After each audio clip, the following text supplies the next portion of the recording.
akabano kyo kye kakola. Abantu mwenna abali mu bitundu ebirime emmwanyi n'abantu mwenna abalima emmwanyi muwulire ekiri emabega w'emmwanyi mu registration y'emmwanyi gye baba kakambu mulina okuregisteringa kikino buli omu tegeeza munno. Omulembe gwaffe guno gwe tulimu nagwo bagutegekedde akabano paati 2 nga kali ke baakola bajjajjaffe n'akaffe bakatandise akagenda okutubeeramu mu mulembe gwaffe. Batya abantu mwenna ebitundu ebirimu emmwanyi waliwo sitowa ze bagenda okuteeka mu bitundu byammwe ez'abagula emmwanyi ng'ate bagigula bbeeyi okwawukanako ku ba indigenous Ugandans abagula emmwanyi. Gwe indigenous Ugandans ali mu bizinesi y'emmwanyi bajja kukuleega embiriizi nga n'abantu tebakuguza mmwanyi ng'aba bano be bagula emmwanyi ezo. Sitowa bagenda zisembeza mu bitundu byammwe musobole beesiga.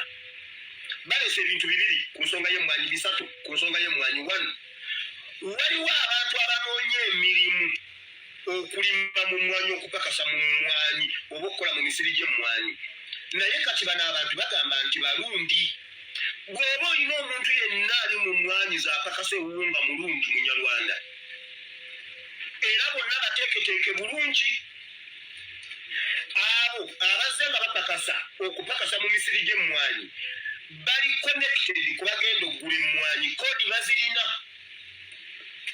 Kati ebitundu byonna ebirina emmwanyi mugenda tutandika okulaba obubaala obulungi okusinziira ku kitundu bwe kifaanana. Mugenda tutandika okulaba obubaala n'obuwoteeri nga mulimu abawala abalungi. Abantu abo basatu bali connected: abaguzi b'emmwanyi, abalima abapakasa mu mmwanyi, n'abatunda omwenge abali mu bubaala. Abawala abalungi ennyo. Kati bagenda kuba bakonectinga nga bali ab'emmwanyi, bali abalima be bategeeza bano ab'ebyuma nti eno waliyo emmwanyi. Kati bw'omala okutunda biri ebiwala ne bikusalako ne bikucekera paka nga bikututteko amagya. Okitegedde ako kabano kapya ak'omulembe gwaffe ke batuteekamu. Buli muntu wenna alina omuntu apakasa mu mmwanyi, 1 agamba mulundi oba agamba mukiga. Ku ebyo ebibiri bagamba balundi oba bakiga. Nagamba ebyange si byankomeredde. Bwenjogera tandika obinoonyerezaako, bwe biba si byo ng'ogamba pasa watulimba. Now bagenda kikola bwe batyo.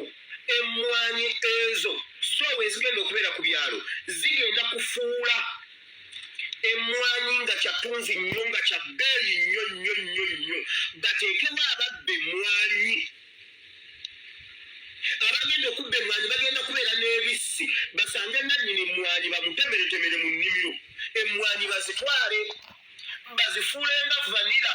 Kati buli muntu yenna alina omusiri gw'emmwanyi abeere ng'agukuumisa mmundu, ng'ogenda n'osaba omuntu bwe munaamala okwetematema olw'emmwanyi ng'okwa vanira bwe gwali. Bagambe genda mu b'obuyinza osabe baleete emmundu zikuume emmwanyi zammwe. Obeere n'omusiri gw'emmwanyi ogulabe otegeka ab'emmundu bana emisana ku nsonda ne ku nsonda nga bwe kyali ku vanira. Y'ensonga lwaki babagamba okuligestaringa mwenna abakola ki abalima emmwanyi. Ekyo kyekiri emabega w'amayiga ne Inter-Religious Council okubagamba bakunga abantu bonna. Mayiga agamba Abaganda baligestaringe, gavumenti emanye bameka abalina emmwanyi esobole okuteekateeka ekibinja ky'ababbi ekigenda okubasuza nga temwebase enteeketeeke n'abagenda. Kati emmundu bw'emala okuyingira mu mmwanyi kibeere ng'ekiri mu nnyanja. Mubitegedde bulungi ebintu ebyo. Kati oteeke ssente nnyingi nnyo mu kukuuma emmwanyi zo. Omaliza oteekamu ssente nnyingi okungula ebiki ne bamalaaya bazikutwaleko. Buli kitundu kigenda kubeerako obubaala nga bufaanana bulungi, nga wali abawala Abanyarwanda okutagetinga abo abatunze emmwanyi. Abanyarwanda babatwaleko essente zammwe ziddeyo mu bbo. Eyo topiki bwemba temugitegedde nga mumbuuza ngenda ku topiki endala. Marvin Kaskusku ow'emyaka 23 omutuuze ku kyalo Kamenyamigo mu disitulikiti y'e Rwengo yakubiddwa amasasi agamuse oluvannyuma lw'abasirikale ab'ekitongole kya Asakas abakuuma ku musiri gw'emmwanyi z'omugagga Dumba Mawawo ogusangibwa ku kyalo Lwenzo mu ggombolola y'Ekibinge mu disitulikiti ey'e Bukomansimbi okumukwata n'ekitereke ky'emmwanyi. Kigambibwa nti omugenzi okukubibwa amasasi abadde agezaako okulwanagana n'abakuumi okubaggyako emmundu oluvannyuma lw'okumulagira okussa wansi ekitereke ky'emmwanyi ky'abadde nakyo. Kati mba ndi awo ssanga 5 ez'ekiro waze omusajja ogula airtime ng'abiŋŋamba teri ewamuwawo bakubiddwa omusajja amasasi n'afa. Abadde akola ki?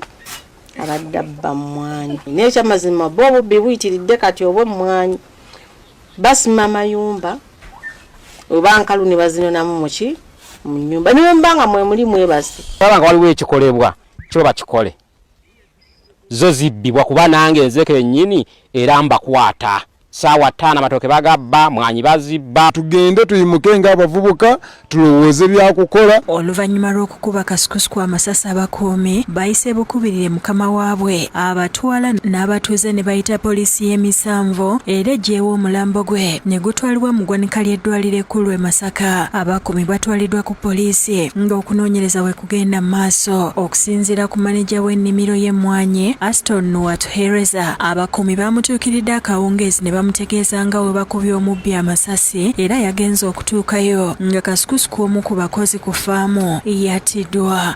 We yavudde wansi ng'aweekera najja n'angamba amanja nkuta omubbi consent kali n'agamba nti naye mukubye essasi mu lubuto.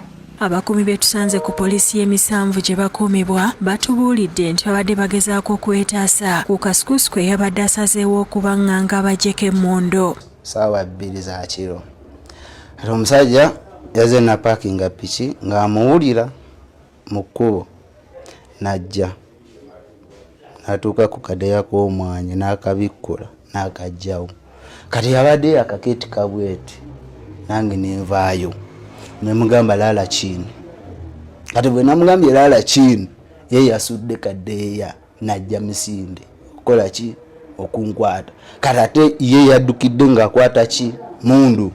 Be yakutte bwate mundu kati nesika nga naye nga bwasika